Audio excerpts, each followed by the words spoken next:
সকালবেলা আজকে ছেলেকে স্কুল থেকে দিয়ে তারপর গেছিলাম বাসে করে মেয়ের স্কুলে। শ্যামপার্কে নামলাম, নেমে ওর বাবার সাথে দেখা করে দুজনে মিলে আজকে কালকে যেহেতু ওর বাবার একটু কাজ আছে সেই কাজের জন্য গেছিলাম নতুন বাজার।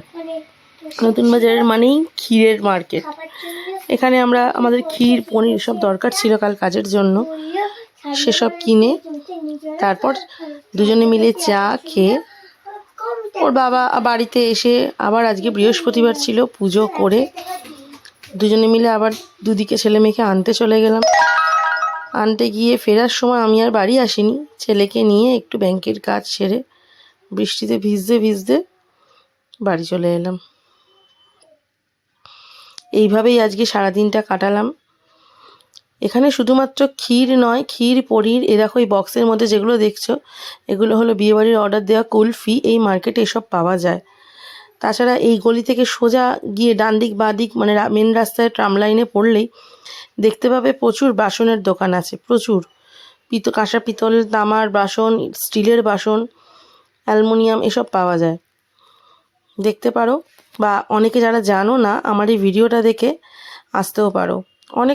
অনেকের হয়তো কাজে লাগতে পারে বা নাও লাগতে পারে। যাই হোক, এই হলো কলকাতা শহরের আমাদের ব্যস্ততম রাস্তা। আমি ভাবতে পারিনি সকালবেলা এত কাঁইকিচির এসব জায়গায় হয়।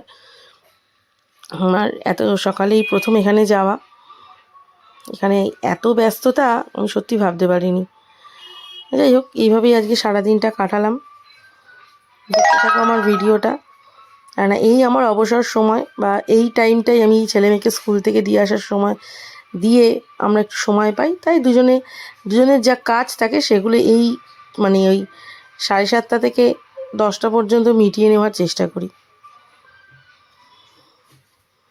এই চা খেয়ে তারপরে আমি আর ছেলে বৃষ্টিতে ভিজতে ভিজতে এভাবে বাড়ি চলে এলাম। তারপর কিছুক্ষণ পুকুর পাড়ে দাঁড়ালাম। পুকুর পাড়ে দাঁড়িয়ে খানিকটা বৃষ্টি দেখলাম। বৃষ্টি দেখে একটু ভিডিও টিডিও করে বাড়ি চলে এলাম।